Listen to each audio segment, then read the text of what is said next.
شامی T V کے معزز ناظرین السلام علیکم۔ آج میں بیت المقدس کی جنگ کے بارے میں بیان کروں گا کہ بیت المقدس میں جنگ کیوں ہوتی ہے اور اس کی اصل وجہ کیا ہے۔ ناظرین، ویڈیو شروع کرنے سے پہلے اگر آپ چینل پر نئے ہیں تو چینل کو سبسکرائب کر دیں، ساتھ موجود بیل آئیکن کے بٹن کو پریس کریں تاکہ ہر نئی آنے والی معلوماتی ویڈیو آپ تک پہنچ سکے۔ ناظرین، بیت المقدس 3 مذاہب کی مقدس جگہ ہے۔ سب سے پہلے بیت المقدس مسلمانوں کا قبلہ اول ہے، اس کے بعد عیسائیوں کے لیے یسوع کی جائے ولادت اور یہودیوں کے لیے ہیکل سلیمانی۔ ناظرین، شروع کرتے ہیں حضرت ابراہیم علیہ السلام سے۔ حضرت ابراہیم علیہ السلام کے 2 بیٹے تھے، اسماعیل اور اسحاق۔ اسحاق علیہ السلام کے بیٹے تھے حضرت یعقوب علیہ السلام۔ یہیں سے اس کا آغاز ہوتا ہے اسرائیل کی۔ اسرائیل یعنی اللہ کا بندہ، اور یہ لقب حضرت یعقوب علیہ السلام کو دیا گیا۔ حضرت یوسف علیہ السلام نے جب کفیل مصر بنے تو آپ کو حکم ہوا اپنے خاندان یعنی آل یعقوب کو مصر بلایا جائے، اور مصر کی سرزمین کا ایک مخصوص حصہ ان کے لیے مختص کیا گیا، اور اللہ کی طرف سے کہا گیا، اے آل یعقوب، اس سرزمین میں تمہارے لیے برکتیں ہیں۔ حضرت یوسف علیہ السلام کے 12 بھائی تھے، اسی لیے اللہ تعالیٰ نے ان کے لیے 12 چشمے جاری کیے، اور یوں اس سرزمین کا نام حضرت یعقوب علیہ السلام کے لقب سے اسرائیل پڑ گیا، جسے آج یروشلم بھی کہا جاتا ہے۔ ناظرین، آپ کی نسل سے کم و بیش 70,000 انبیاء کرام آئے۔ حضرت یوسف علیہ السلام کے بھائی یہودا کی نسل آگے بڑھی، اور اس میں آنے والی تمام نسل بنی اسرائیل یہودی کھلائے۔ وقت گزرتا گیا اور حضرت موسیٰ علیہ السلام کا دور آیا، جب فرعون نے مصر کی سرزمین آپ پر تنگ کر دی، جس کی وجہ سے حضرت موسیٰ علیہ السلام کو مصر نکلنا پڑا۔ اسی دوران بنی اسرائیل پر اللہ تعالیٰ کی بہت سی کرم نوازیاں بھی ہوئی، جن میں منسلوات، چشموں کی بہتات، مچھلیوں کے شکار کا ذکر جو قرآن مجید میں بھی ہمیں ملتا ہے، اور اسی طرح ایک گائے کا ذکر بھی ملتا ہے جس کے لوتھڑے سے مردے نے اللہ کے حکم سے زندہ ہو کر اپنے قاتل کا بتایا۔ اس گائے کی نشانیاں اللہ تعالیٰ نے قرآن مجید میں بھی بیان فرمائی ہیں، جبکہ ایک سرخ مائع رنگت کی گائے تھی، اور ایسی گائے آج بھی یہودیوں کے نزدیک مقدس مانی جاتی ہے۔ حضرت موسیٰ علیہ السلام کے بعد دیگر نبی بھی آئے۔ اسی دوران حضرت موسیٰ علیہ السلام اور ان کے دور کے کچھ واقعات، تورات، منسلوا کا کچھ حصہ بنی اسرائیل نے ایک صندوق میں محفوظ کر لیا۔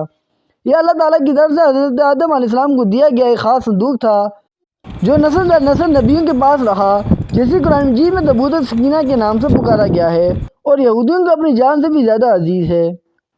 حضرت داؤد علیہ السلام نے جالوت کو ہرا کر اس تابوت سکینہ کو حاصل کیا، تو یوں بنی اسرائیل نے انہیں نبی تسلیم کر لیا، اور حضرت داؤد علیہ السلام نے صندوق کی حفاظت کے لیے ایک ہیکل تعمیر کروایا، جو کہ ان کی زندگی میں مکمل نہ ہو سکا، اور ان کے بیٹے حضرت سلیمان علیہ السلام نے جنوں کی مدد سے اس کو مکمل کروایا، اور اسی دوران آپ کی بھی وفات ہوگی۔ اسی وجہ سے اسے ہیکل سلیمانی کہا جاتا ہے۔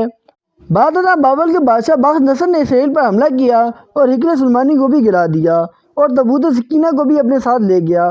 سیپرس دی گریٹ نے دوبارہ یہ شہر حاصل کیا، یہودیوں کو دوبارہ یہاں آباد کیا، اور تابوت سکینہ کو بھی واپس لے آیا۔ ہیکل سلیمانی ایک دفعہ پھر تعمیر ہو گیا۔ پھر وقت گزرتا گیا اور حضرت عیسیٰ علیہ السلام کی آمد ہوئی، جنہیں نعوذ باللہ یہودیوں نے دجال، نجائس اور کیا کیا لقب دیے۔ یہاں سے یہودیوں میں وہ الگ قومیں ہوگی، ایک یہودی اور دوسرے عیسائی۔ یہودیوں نے سازش کر کے حضرت عیسیٰ علیہ السلام کو صلیب پر چڑھا دیا، اور اللہ تعالیٰ نے انہیں اپنے پاس اٹھا لیا۔ اس کے بعد یہودیوں اور عیسائیوں میں کئی چھوٹی موٹی جنگیں ہوئی۔ پھر عیسائی رومی بادشاہ ٹائٹس نے شدت سے یروشلم پر حملہ کیا، اس پورے علاقے کی اینٹ سے اینٹ بجا دی، ہیکل سلیمانی کو بھی گرا دیا، جس کی صرف ایک دیوار اپنی اصل حالت میں اس وقت موجود ہے، جسے دیوار گریہ بھی کہا جاتا ہے، جہاں یہودی جا کر تورات کی تلاوت کرتے ہیں، اور تابوت سکینہ نہ جانے کہاں غائب ہو گیا۔ ناظرین، یہودی آخری نبی کے انتظار میں تھے کہ ٹائٹس کے حملے کے 500 سال بعد نبی آخر زمان کی ولادت ہوئی۔ یہاں یہودیوں کو اس وقت جھٹکا لگا کہ سارے نبی حضرت اسحاق علیہ السلام کی نسل سے ہیں، تو آخری نبی حضرت اسماعیل علیہ السلام کی اولاد سے کیوں کر آئے، اور انہوں نے ایمان لانے سے انکار کر دیا۔ مسلمانوں کے لیے بھی وہ انبیاء ہی کی نشانی تھی، اس لیے ہیکل سلیمانی کو بیت المقدس کا نام دیا گیا۔